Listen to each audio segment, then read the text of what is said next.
Hello everyone, I hope you all are fine.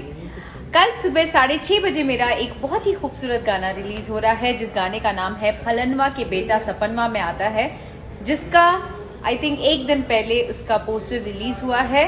And कल आपको audio song सुनने को मिलेगा ओनली ऑन वेद एंटरटेनमेंट। और ये गाना जिसकी वजह से मैंने गाया है वो है हमारे साथ यहाँ पर मेरा छोटा भाई बिक्कू।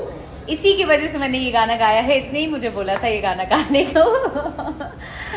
इसका मेल वर्जन इन्होंने ही गाया है, इनके बाद मैंने गाया है फीमेल वर्जन। आई होप आप सभी लोगों को अच्छा लगेगा, जरूर सुनिएगा जाकर वेद एंटरटेनमेंट पर।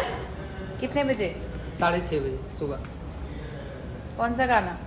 फलनवा के बेटा सपनवा में आता है। कौन से चैनल पर? वेद एंटरटेनमेंट। सी यू ऑल 6:30 बजे। I love you all. और हाँ, 1-2 दिन में इसका वीडियो भी आने वाला है, तो वो भी जरूर देखिएगा। Till then bye bye.